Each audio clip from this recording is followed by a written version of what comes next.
দেখুন বন্ধুরা, আমি শুক্তো বানাচ্ছি। আমি শুক্তোতে কোনো লঙ্কা দেবো না, আমরা শুক্তোতে লঙ্কা দিই না।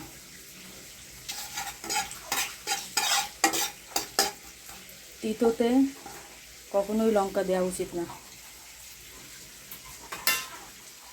তো আমি রাঁধুনি ফোড়ন দেবো আর তেজপাতা ফোড়ন। ফোড়নটা সুন্দর গন্ধ আসলে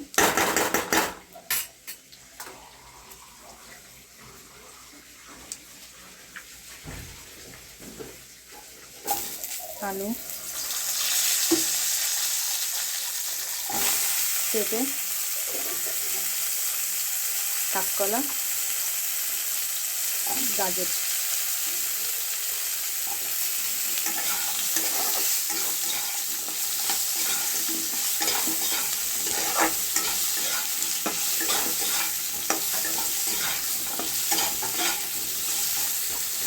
সাদা তেলের তরকারি খাই বন্ধুরা। আর সাদা তেল আমি দিয়েছি, আর হয়ে যাওয়ার পরে তো আমি ঘি দেবো, তাই জন্য আমি তেলটা কম দিয়েছি। ঘি দেবো যেহেতু।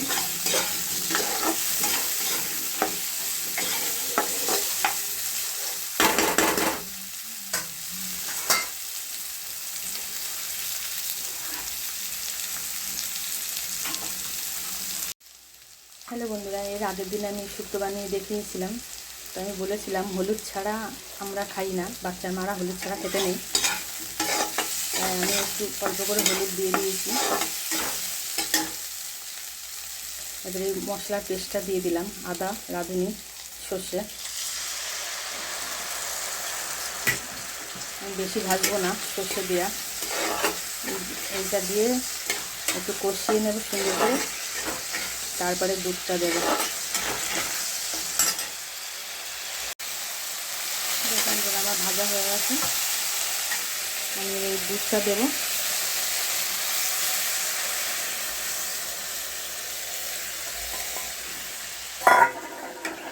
দুধটা দিয়ে দিলাম। এর মধ্যে আমি জল দেব না, আর জল দেওয়া যাবে না যেহেতু দুধ দিয়ে দিয়েছি। ফুটে উঠে গেলে বড়ি ভাজা, উস্তে ভাজা, বেগুন ভাজা ভেজে রেখেছি, এই ভাজাটা দিয়ে দেবো ফুটে উঠলে। তারপর হয়ে গেলে নামানোর সময় আমি ঘি দেবো, অল্প ভাজা মশলা দিয়ে নামিয়ে দেবো। আর মিষ্টি দেবো, মিষ্টি দিতেই হবে। এবার আমার শুক্তো হয়ে গেছে, আমি শুক্তোতে ঘি দিয়ে দিলাম, ভাজা মশলা দিয়ে দিলাম।